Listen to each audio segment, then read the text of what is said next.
सभी को नमस्कार। सबसे पहले सबको बहुत बहुत शुभकामनाएं उन सभी परीक्षार्थियों को जो आरपीएससी द्वारा स्कूल व्याख्याता के अंदर सम्मिलित परीक्षा के अंदर सम्मिलित होने जा रहे हैं। उन सबको बहुत बहुत शुभकामनाएं। और मैं ज़्यादा लंबी चौड़ी बातें नहीं करूंगा। कुछ बहुत ही अहम जो बातें हैं, साधारण सी जो बातें हैं, उनके ऊपर चर्चा करना चाहूँगा कि ये जो समय है उसमें हमें थोड़ा सा किस प्रकार से, जैसे कल आपकी परीक्षा है तो उस परीक्षा से पहले और परीक्षा के दौरान जो अपने को ध्यान रखने वाली बातें हैं उनको 5-7-10 मिनट में मैं बात खत्म करने की कोशिश करूंगा, क्योंकि आपका ये जो समय है वो उपयोगी है। यहाँ पर जो सबसे पहले जहाँ मैं अनुभव कर रहा हूँ उसके अकॉर्डिंग, यानी मेरे अनुभव के अकॉर्डिंग बातें की जा रही है।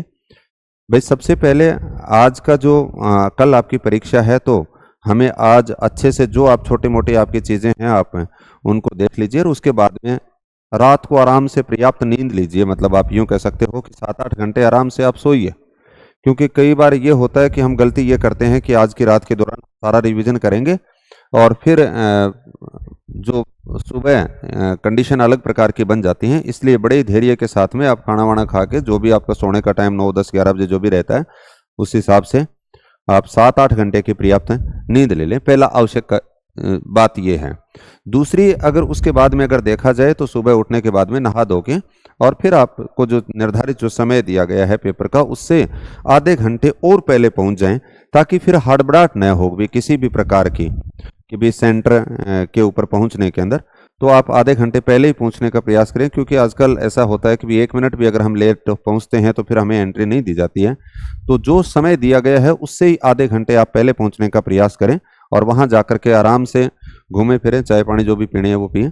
लेकिन उस दौरान थोड़ा सा ध्यान रखने वाली बात यह है कि भाई किसी भी प्रकार के प्रश्नों के ऊपर चर्चा वहां न करें तो ज़्यादा बेहतर होगा, क्योंकि इस समय जो ब्रेन होता है वो बिल्कुल एक तरह से आपको ऐसा लगेगा कि सुनने की स्थिति में चीज़ें खाली हैं, कुछ याद नहीं आ रहा। ये सारी हेजिटेशन वाली जो स्थितियां होती हैं वो एक सामान्य विद्यार्थी के साथ में, सबके साथ में होंगी। मैं पेपर देने जाऊंगा तो मेरे साथ होंगे, आप देने जाओगे तो आपके साथ में होगा।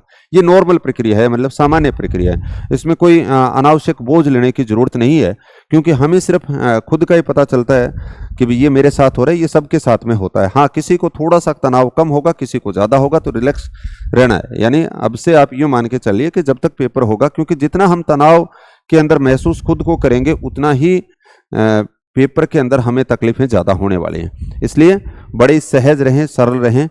थोड़ा सा मुश्किल काम है, लेकिन आप चीज़ों को ये सोचिए मत कि कल मुझे परीक्षा देनी है, क्योंकि सबसे बड़ा जो चक्कर है वो ये है कि परिणाम क्या रहेगा उसको लेकर के रहता है दिमाग के अंदर।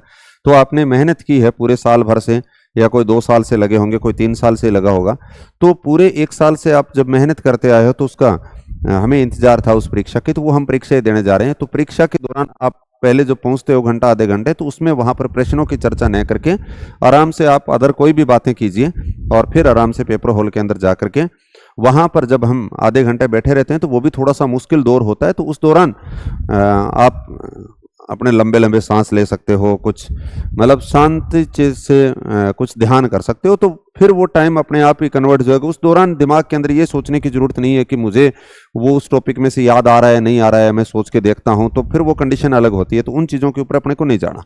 तो ये था। फिर पेपर के दौरान और प्रवेश पत्र वगैरह है वो आज ही है, आप संभाल करके अपने जो डॉक्यूमेंट्स जैसे भी मांगे हैं वो सारे आप उसके ऊपर जो इंस्ट्रक्शन है वो पढ़ करके और वो आप लेकर के साथ में पहले से ही उनको रख लें, ताकि वहाँ पे किसी प्रकार की हड़बड़ाहट न हो। और पेपर हॉल में बैठने के बाद में आपने देखा कि भी जब आपके हाथ में पेपर आएगा तो सबसे पहले हमें उत्सुकता रहती है कि किस प्रकार का पेपर आया, क्या मैंने पढ़ा है वही है या नहीं है। ये सारी चीज़ें दिमाग में आती हैं। हमें पेपर दिया जाता है तो हम पेपर को ऐसे खोलने से पहले ही देखने की कोशिश करते हैं कि उसमें से क्या है। वो उत्सुकताएं रहती हैं, पर कोई बात नहीं। जैसे आप पेपर खोलते हैं उसके बाद में आप ये रहता है कि पूर्वानुमान के तौर पे हम पहले से लेकर के चलते हैं। जैसे आपका पहले फर्स्ट पेपर होगा जिसमें 75 प्रश्न आते हैं, तो यहाँ पहले से हमने निर्धारित कर रखे हैं। किसी ने कोई कहता है कि मैं 75 में से 75 करूँगा, कोई 70 की बात कर रहा है, कोई 60 की कर रहा है, कोई 50 की कर रहा है, कोई 40 की कर रहा है। अलग अलग आंकलन करके गए। मेरे विचार से ये हमारा मूर्खतापूर्ण फैसला होता है कि पूर्व निर्धारित है। हम कैसे कर सकते हैं कि पेपर का लेवल क्या होगा, हमें नहीं पता। वो पेपर के लेवल के ऊपर चीजें डिपेंड करती हैं कि आप वहां पे कितने प्रश्न अटेम्प्ट कर पाओगे। अब अगली बात ये आती है, तो फिर हमें वहां अचानक कैसे पता चलेगा कि भी हम कितने प्रश्न अटेम्प्ट करें? जब आपने अपनी अच्छी तैयारी आपके हिसाब से की है, अगर आपको वहां पे कठिनाई महसूस हो रही है, तो स्वाभाविक सी बात है कि आपका दूसरा साथी है उसको भी वो कठिनाई महसूस हो रही है, इसलिए कतई घबराने की जरूरत नहीं है और आप आराम से प्रश्न करते जाइए। मेरा तो कहने का मतलब ये है कि फर्स्ट राउंड के अंदर जो आपको, जैसे फर्स्ट पेपर के ऊपर बात करें, 75 जो प्रश्न दे रखे हैं, उन 75 जो प्रश्नों के अंदर एक बार आप सभी प्रश्नों को एक एक करके पढ़ते जाएं। जैसे पहला प्रश्न पढ़ा, दूसरा, तीसरा, चौथा, इनके अंदर आप जो भी है ए बी सी, जहां पर आप टिक लगाते जाइए और 75 तक आप जो सीधे प्रश्न हैं, जैसे 75 नंबर तक आप पहुंच गए, सीधे पढ़ते जाइए। बीच में अगर कैलकुलेशन वाले हैं, मैथ वाले हैं, उन प्रश्नों को मेरे विचार से तो लास्ट में करना चाहिए, क्योंकि कई बार ये होता है कि मैंने हर बार जब विद्यार्थियों से सुनता हूं, बाद में आके ये कहते हैं कि सर मैंने मैथ मेरी पहले अच्छी थी, मैंने अभ्यास बहुत किया था मैथ का, इसलिए मैंने सोचा कि सबसे पहले मैथ ही निकाल लेते हैं। तो फिर कंडीशन ये होती है कि मैथ के 4-5 सवाल जो दे रखे हैं या रीजनिंग के दे रखे हैं, उन सवालों के अंदर हम उलझ करके करीबन आधे घंटे से ऊपर या उससे ज़्यादा भी कई बार विद्यार्थी है, वो टाइम का पता नहीं लगता है और वहाँ पे हम ख़त्म कर देते हैं। और फिर कुछ आसान जो प्रश्न होते हैं वो फिर जल्दबाजी के अंदर गलत हो जाते हैं या कई बार पढ़े ही नहीं जाते, क्योंकि कई बार पेपर हो सकता है आपका लंबा पेपर आपको वहाँ पे देखने को मिले। और अब जो पेपर का स्वरूप जो मुझे लग रहा है कि बिल्कुल छोटे प्रश्न नहीं होंगे, शायद कुछ प्रश्नों का जो आकार के हिसाब से उनके अंदर बड़ा हो सकता है पेपर पढ़ने के अकॉर्डिंग, तो आपके पास में टाइम की थोड़ी सी कमी हो सकती है, तो उससे आप पहले मानसिक रूप से तैयार रहें। अगर सीधे सीधे प्रश्न है तो फिर कोई दिक्कत नहीं आएगी, लेकिन आप ये मान के चलो कि सबसे पहले 1 से लेकर के 75 तक आप फर्स्ट राउंड के अंदर आप प्रश्नों को पढ़ लें। अब वो OMR का तरीका सबका अलग अलग है कि भाई कोई साथ में भरेगा, कोई बाद में भरेगा, उसके ऊपर भी बात करेंगे। तो ये आपने किया कि 1 से 75 तक, और इसके अंदर मैथ वाले जो सवाल हैं या कैलकुलेशन वाले सवाल हैं या जो सोचने वाला अगर आपको कोई सवाल लगा तो उसको आप बाद में सेकंड राउंड के अंदर यानी कर लीजिए। फर्स्ट राउंड के अंदर सीधे सीधे प्रश्नों को कीजिए ताकि कोई भी आसान प्रश्न छूटे नहीं। और दूसरी जो बात है कि आपने फर्स्ट राउंड के अंदर जो प्रश्न किए होते हैं उसमें से हमें तो ऐसे लगता है कि हमने 100 में से 100 ठीक किए हैं, यानी 100% ठीक किए हैं, लेकिन उनमें से आप ये मान के चलना कि फिर भी अगर हम 75 प्रश्नों में से अगर आपने फर्स्ट राउंड के अंदर अगर 50 प्रश्न किए, एक एग्जांपल के तौर पे अगर मैं बात करूं, तो उन 50 में से आपको ऐसा लगता है 50 में से 50 ठीक हैं, लेकिन फिर भी उसमें से भी 1-2 प्रश्न गलत हो सकता है, तो ये एक सामान्य बात है, कोई बड़ी बात नहीं है। आप किसी भी प्रश्न का अगर उत्तर जब सेकंड राउंड के अंदर पढ़ रहे हो और इनमें से अगर किसी का उत्तर अगर चेंज करना चाहते हो या OMR में भरते समय उत्तर चेंज करना चाहते हो, तो आपके पास में ठोस आधार होना चाहिए, क्योंकि आपके ब्रेन ने जो पहली बार उत्तर दिया है, संभावना ये होती है कि अधिकतम बार उस उत्तर को सही होने की पॉसिबिलिटी होती है। हाँ, अगर आपके पास में ठोस रीजन है तो उस उत्तर को आप बदल सकते हो। दूसरा ये है कि अब आपके पास में सेकंड राउंड के लिए कुछ प्रश्न बचे। जैसे आपने ये देखा कि मैंने कहा कि फर्स्ट राउंड में अंदर किसी विद्यार्थी ने 50 प्रश्न कर लिए, अब उसके पास में 25 प्रश्न बचे हैं। 25 में से 10 प्रश्न उसके पास में ऐसे हो सकते हैं कि जो उसने कभी भी नहीं पढ़े। 10 प्रश्न ऐसे हो सकते हैं जो उसने कभी नहीं पढ़े, तो इन 10 प्रश्नों को फिर उसको करने की जरूरत नहीं होती है, उनको आप छोड़ दीजिए, क्योंकि आपने कभी नए सुना है, नए उनके बारे में आपको कोई जानकारी है, तो फिर वो पंगा लेने की जरूरत नहीं है, उनको आप छोड़ सकते हो। और उसके बाद में अगर बीच के जो 15 प्रश्न बचे हैं, ये अगर आपके 50-50 वाले हैं, 50-50 बनाने नहीं है, आपको आने चाहिए कि 2 ऑप्शन आपने काट लिए, उसके बाद में 2 बचे हैं, अंदाजे से 2 नहीं काटने। तो उन 15 प्रश्नों को करते हो तो मेरा आइडिया ये है कि आपके वहां पर 15 में से 10 प्रश्न ठीक होने की संभावनाएं रहती हैं, या 8 मान लीजिए। आपके 50% तो ठीक होंगे ही होंगे, उसके अंदर 50 से ऊपर होंगे, 60-70% तक होते हैं। लेकिन मैंने कई बार ये सुना है विद्यार्थियों से कि जी हमने तो 15 प्रश्न करे थे डबल वाले और वो सारे के सारे गलत हो गए। ऐसा नहीं होता है, क्योंकि वो फिर आपने 50-50 बनाए होंगे, मतलब है तो कोई दिक्कत नहीं। तो यहां पर ध्यान ये रखनी है कि एक तो फर्स्ट पेपर के अंदर ये आप काम करके आ जाओगे, और दूसरा OMR, कि हमारा जो रिप्रेजेंट जो करेगी ना वो OMR करेगी। विद्यार्थी बहुत बार ये भी होता है कि आपने यहाँ पे, जैसे अभी मैंने बात की कि आपने 65 सवाल किए हैं, लेकिन जब आप घर आकर के मिलाते हो तो आपको मिलेगा कि आपने OMR में तो 63 क्वेश्चन ही भरे हैं, 63 भरे हैं, 2 फिर आपके कहाँ चले गए। तो वो इसलिए आप ये देख लें कि आपने छोड़े हैं क्या उतने ही OMR में खाली हैं। ये बड़ी चीज होती है कि 63 और 2 प्रश्न वो हैं जो आपको बहुत ही आसान सवाल थे, आपने ठीक किए थे, लेकिन आपने OMR में नहीं कर पाए। इसका मतलब हमें उनका उत्तर अगर नहीं किए तो वहां पे नंबर नहीं मिलेगा, चाहे आपने पेपर में कितने निशान लगा रखे हों। तो ये OMR को खास तौर से ध्यान रखते हुए उसको भरना है। गलती होने की पूरी पूरी संभावनाएं रहती हैं।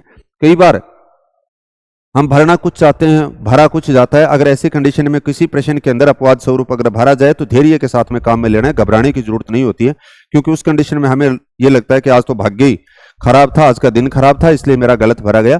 ऐसी गलतियां हो जाती हैं, लेकिन हो गई वो आपके बस की बात नहीं है। दूसरी, OMR के लिए अगर आप अलग अलग तरीके हो सकते हैं, मैं ये नहीं कहूंगा कि आपको आप अब इस तरीके से करना है। जो आप पैटर्न पहले से फॉलो कर रहे हैं उसी पैटर्न के अकॉर्डिंग आपको OMR भरनी है।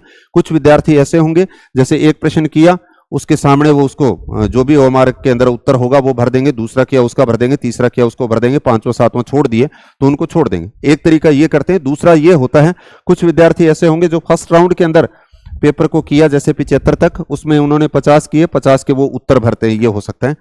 और कुछ ऐसे होंगे फर्स्ट और सेकंड राउंड पूरा करने के बाद में OMR भरते हैं।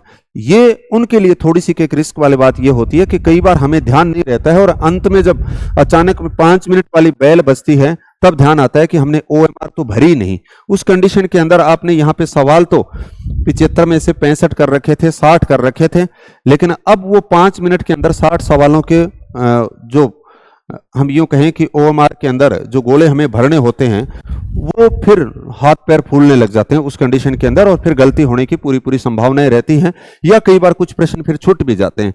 तो ऐसा नहीं करें।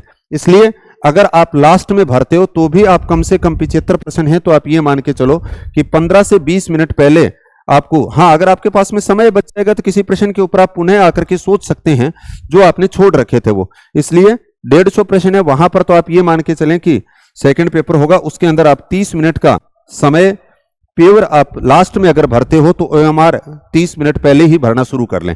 और जब 75 प्रश्न है तो आप ये मान के चलें कि 20 मिनट पहले भरना शुरू कर लें। फिर उसके बाद में अगर आपके पास में 20 की बजाय अगर आपने 10 मिनट में भर ली तो 10 मिनट के अंदर आप अपने सवालों को, और कोई बचा सवाल है उसके ऊपर सोच सकते हो, कर सकते हो। तो एक तो ये तो हमने OMR से संबंधित बात की। दूसरी, अब मैं ये कहूंगा कि पहला पेपर आप दे करके आगे, उसके बाद में ये रहेगा कि कितने प्रश्न ठीक हुए, कितने गलत हुए। आपको ऐसा भी लगेगा कि कुछ प्रश्न आपको बहुत आसान थे लेकिन फिर भी वो गलत हो गए, और आपको ऐसा लगेगा कि अब तो स्थिति खराब है। ये कंडीशन भी आ जाती है कई बार, मेरे तो मुश्किल से 40% बचेंगे या नहीं बचेंगे। आपको उस दौरान कतई कुछ नहीं सोचना है। जैसे प्रश्नों या आपका ज्योग्राफी का पेपर है या नेक्स्ट डे है, तो फिर आप यहाँ पर ये 75 प्रश्न करके आ गए, उसके बाद में आपने एक बार देख लिया उतना ठीक है, उसके बाद में उसको बंद कर दे, उसके ऊपर ज्यादा कोई मंथन करने की जरूरत नहीं है। और जो आपके पास में एक दिन जो बचा है उस एक दिन के अंदर आप क्या करें कि आप सेकंड पेपर की, अगर यानी पहला पेपर दे करके आप घर आके आराम से खाना वाना खाइए, जैसा हुआ है वो अच्छा है, यानी उसके ऊपर कतई दबाव लेने की जरूरत नहीं। कई बार ऐसा मैंने देखा है कि कई बार उस पेपर के चक्कर में अगला पेपर खराब हो जाता है, क्योंकि कई कि जैसे 40% की आप बात करते हो, कई बार 40% उसको लगता है कि शायद मेरे नहीं होंगे, मैंने तो सारे सवाल 40 किए थे, उसमें से 5 गलत हो गए, 7 गलत हो गए, ऐसी कंडीशन आती है, और उसको ऐसा लगता है कि 40% यानी 30 प्रश्न ही मेरे मुश्किल से बचेंगे। तो उसका हो सकता है कि 30 मुश्किल से बचेंगे नहीं बचेंगे वो बाद की बात है, लेकिन अगर आपने 28 जोड़े और 2-3 जो आप ठीक नहीं मान रहे थे वो अगर होकर के आपके 31 ठीक हो गए या 30 ठीक हो गए, तो आपका अगला पेपर आपका बहुत अच्छा है, तो भी आप पास हो सकते हो। इसलिए इस पेपर से आपको ज्यादा प्रभावित होने की जरूरत नहीं है, जितना आपका अच्छा हुआ है और अच्छी बात है। लेकिन कईयों की अगर स्थिति ऐसी होती है कि फर्स्ट पेपर के अंदर कम कमांड होने के कारण ऐसी स्थितियां आ सकती हैं। पेपर सेकंड के अंदर जब हम देने जाएंगे तो सेम ये होगा कि आपके पास में, जैसे कल आप पेपर दे करके आ जाओगे, उसके बाद में अगले दिन पेपर देने जाते हो, तो उस दौरान इस बीच का जो टाइम है उसमें आपको 8-7 घंटे जो मिलेंगे, उस 8-7 घंटे के अंदर आप ये कीजिए कि आपने जो पीछे हुए पड़े हुए कुछ डाटा हैं, या कुछ मैं यूं कहूं कि कोई टेबल है, सारणी है, किसी सिद्धांत के ऊपर आपने हाईलाइट कर रखा है, कोई सन है, उनको आप रिमाइंड करके जाइए, और बड़े वही आराम से सोच आके फिर अगले दिन पेपर देने, सेकंड पेपर देने भी आपको ज्योग्राफी का है वो चले जाना है। अब यहाँ पर हम ये बात करेंगे कि सवालों से संबंधित पैटर्न अलग अलग प्रकार के आपको देखने को मिल सकते हैं। आप दिमाग के अंदर पहले से ये लेकर के नहीं चलें कि हमें कैसा पेपर मिलेगा। आपको पेपर बहुत आसान मिल सकता है, और आपको पेपर मीडियम स्तर का मिल सकता है, आपको पेपर बहुत मुश्किल मिल सकता है। तो बहुत मुश्किल मिले उस कंडीशन के अंदर, चाहे वो फर्स्ट पेपर हो चाहे सेकंड पेपर हो, दोनों के अंदर कंडीशन हो सकती है। कई बार आप प्रश्न करोगे तो आपके सामने ऐसी सिचुएशन हो सकती है, आपने देखा कि पहला प्रश्न ही नहीं आ रहा, दूसरा भी नहीं आ रहा, तीसरा भी नहीं आ रहा, चौथा भी नहीं आ रहा, ऐसी कंडीशन आ सकती है और आप अपने हिसाब से बहुत अच्छी तैयारी करके गए थे, क्योंकि अलग अलग सीरीज के पेपर आ सकते हैं। तो आपके हाथ में जो पेपर आया तो आपने देखा कि शुरुआत के 4 प्रश्न में से आपको कोई प्रश्न नहीं आ रहा। अब उस स्थिति के अंदर आप घबराइए मत। इसका मतलब ये जो प्रश्न है वो वास्तव में मुश्किल प्रकृति के हैं और आप इनको यहां से छोड़ते चलिए। आपको 5वां आ रहा है, आप 5वें को कर लीजिए। हो सकता है फिर 6, 7 के अंदर भी यही कंडीशन आ रही हो, यहां भी आकर के कुछ ऐसा ही हाल है। फिर आपने देखा कि 8वां आ रहा है, आप इसको कर लीजिए। 9वां नहीं आ रहा, फिर 10वां आ रहा है तो फिर वहां पे कर लीजिए। इस प्रकार से आप जो सरल हैं उनको एक बार करते जाइए और फिर वापस जब सेकंड राउंड के ऊपर आप आकर के इन प्रश्नों के ऊपर अगर वापस मंथन करते हो तो इसमें से आपको बहुत सारे क्लू मिलेंगे इन प्रश्नों के अंदर, क्योंकि अचानक से आपको इनके उत्तर नहीं आ रहे थे। जब आप जो भी मुश्किल प्रश्न होता है, आप ये देखना कि ये जितने सवाल पेपर हॉल के अंदर जितने मुश्किल लगेंगे उतने बाहर आने के बाद में नहीं लगेंगे। क्यों? क्योंकि बाहर आने के बाद में उस प्रश्न के अंदर कोई ना कोई कीवर्ड जरूर है, वो हमें दूसरे से पता चलेगा, या हम उस प्रश्न को 2-3 बार पढ़ेंगे तो हमें खुद को ही पता चल जाएगा और हमें ऐसा लगेगा कि ये प्रश्न तो मैं वहां आराम से कर सकता था, लेकिन मैंने तो घबराहट के अंदर खराब कर दिया। इसलिए ऐसे मुश्किल जो प्रश्न आते हैं तो कतई नहीं घबराना, सबके साथ में सेम ही परेशानी होगी। तो यहां पर पहले सरल प्रकृति वाले प्रश्न है उनको करते जाइए और फिर मुश्किल प्रश्न वालों के ऊपर आइए और उसके अंदर ढूंढिए कि वो क्या कहना चाहता है। उस प्रश्न के अंदर आपको कोई न कोई ऐसा जरूर क्लू मिलेगा जिससे आप उत्तर के नजदीक पहुंच पाएंगे। जरूरी नहीं है कि आपको चारों ऑप्शन आ रहे हो, लेकिन कई बार आप एक ऑप्शन के थ्रू भी पहुंच सकते हैं, कई बार आपको 50-50 के अकॉर्डिंग पहुंचना पड़ेगा। तो ऐसे करके आप इन प्रश्नों को अटेम्प्ट कीजिए। अब कुछ प्रश्न ऐसे भी होंगे जो आपने कभी नहीं सुने, कभी नहीं पढ़े। उन प्रश्नों को मेरे विचार से, क्योंकि नेगेटिव मार्किंग है, तो प्रश्न नहीं करने चाहिए, क्योंकि बहुत सारे तो ऐसे कहते हैं कि जैसे 150 आते हैं तो 150 में से 150 ही करने चाहिए। अगर आपको 5 प्रश्न ऐसे हैं या 10 प्रश्न ऐसे हैं जो आपने कभी नहीं सुने, उनके बारे में कोई आपको जानकारी नहीं है, तो उन प्रश्नों को नहीं करने चाहिए। बाकी आपकी मर्जी है, अगर आप करोगे तो मैं नहीं रोकूंगा, क्योंकि ये किसी दूसरे के कहने से नहीं होते हैं। पेपर के अंदर खुद आप डिसीजन लेते हो, लेकिन इनके बारे में आपको जानकारी नहीं है। बोले जी मैं तुक्का मारा, 5 में 5 मेरा सही हो गया, तो अगर आपको तुक्कों का इतना एक्सपर्ट हो तो वो अलग बात होती है। अन्यथा ये तुक्के आपके ठीक नहीं होते हैं। 1/3 जो आपके कट रहे हैं वो ये पूरे नहीं कर पाते हैं। तो यहां पर ये कंडीशन, यानी पेपर का स्वरूप आपके साथ में मुश्किल आसान कितना ही आ सकता है। दूसरी, अब मैं थोड़ी सी 2 बातें ये करना चाहूंगा कि पेपर के अंदर जब आप देखोगे तो आपके सामने अलग अलग प्रकार, जब पेपर को प्रश्न बहुत शालीनता यानी सरल आए तो उतावलापन होकर नहीं पढ़ना, उसको मतलब उसी वे के अंदर पढ़ना है कि वास्तव में ये चाहता क्या है। और अगर मुश्किल आए तो फिर हमें धीरे के साथ में पढ़ना पड़ेगा। आपके साथ में कई प्रकृति के प्रश्न वहां पर देखने को मिलेंगे। कई तो सीधे ऐसे होते हैं, जैसे हमसे पूछा कि गलत उत्तर का चयन कीजिए, दूसरा हमसे कह दिया कि सही उत्तर का चयन कीजिए, इनमें कोई दिक्कत नहीं आएगा। तीसरी अगर मैं बात करूं कि हमारे सामने इस प्रकार का आएगा कि भाई आप यूं कह सकते हो कि सुमेलित वाले आते हैं, जैसे मैच करने हैं, तो सुमेलित वालों के अंदर भी कोई ज्यादा दिक्कत नहीं आती है। कथन कारण के प्रश्न आते हैं, जरूरी नहीं है कि हर बार कथन का उत्तर, जो कारण लिखा है कारण के अंदर एक स्टेटमेंट भी हो सकता है। मैंने पहले भी बताया था, कारण का मतलब जरूरी नहीं है कि वो उस कथन से संबंधित ही कारण हो। दोनों कारण यानी कथन और कारण दोनों अलग अलग जगह से लिए हो सकते हैं, या उस कथन से जुड़ा हुआ वो कारण हो सकता है, तो कथन कारण के हो सकते हैं। अगला जो प्रश्न की जो प्रकृति आती है, कई बार ऐसे आएगा कि एक तो हमसे पूछा है कि सत्य, और एक कह दिया सत्य नहीं है। तो हम क्या ढूंढते हैं कि सत्य को ढूंढते हैं। अब यह सत्य नहीं है, इसका मतलब किसकी मांग कर रहा है? असत्य की मांग कर रहा है। अगला प्रश्न इस प्रकार से हो सकता है कि उस कथन का चयन कीजिए जो असत्य नहीं है। असत्य नहीं है इसका मतलब सत्य की बात। बहुत सारे विद्यार्थी यहां पे जब ऐसे देते हैं तो क्यों बोले सीधो कौन लिख कहोगे, असत्य बताइए, सत्य बताइए, उसने दे दिया सत्य नहीं है। तो सबसे पहले आप खुद राउंड करके लिख लीजिए कि वो चाहता क्या है, कि यहां पे हमें पता चला कि असत्य। तो नहीं जो खास तौर से जो है उस शब्द को हमें, यानी आप प्रश्न पढ़ते समय आप साथ में अंडरलाइन कर लीजिए जो बात, जैसे वो चाहता क्या है। असत्य है तो उसके गलत जिससे लिखा है तो गलत के नीचे अंडरलाइन कीजिए, सही की बात कर रहा है तो सही के नीचे कीजिए, और सुमेलित की बात कर रहा है तो सुमेलित हो गया। असत्य नहीं है तो नहीं के ऊपर आप खास तौर से असत्य नहीं ऑब्लिक करके आप वहां पे लिख दीजिए कि यह सत्य की चाह कर रहा है। फिर उसके बाद में आपके सामने ऐसे प्रश्न आएंगे कि केवल 7वां अगर पैटर्न की बात करें कि केवल 1 ठीक है, 1 2 ठीक है, 2 3 4 ठीक है, या 1 2 3 4 ठीक है, इस प्रकृति के हो सकते हैं। या कितने कथन सही हैं, ऐसा हो सकता है।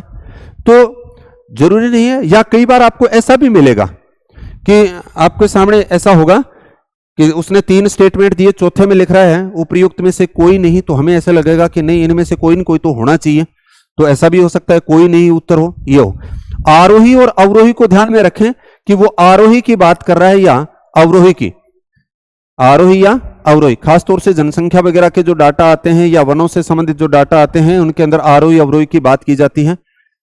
या ज्योग्राफी के अंदर आप देखोगे पूर्व से पश्चिम पूछा जा सकता है, उत्तर से दक्षिण क्रम पूछे जा सकते हैं, जिलों के अकॉर्डिंग बात की जा सकती है, राज्यों के अकॉर्डिंग बात की जा सकती है। तो वो थोड़ा सा, या आपके मैप से संबंधित कोई जानकारी पूछी जा सकती है, ए किसको इंगित कर रहा है, बी किसको इंगित कर रहा है, ऐसे प्रश्न हो सकते हैं। तो ये अलग अलग प्रश्नों के स्वरूप आपको वहां पे देखने को मिल सकते हैं, मिले जुले स्वरूप हो सकते हैं।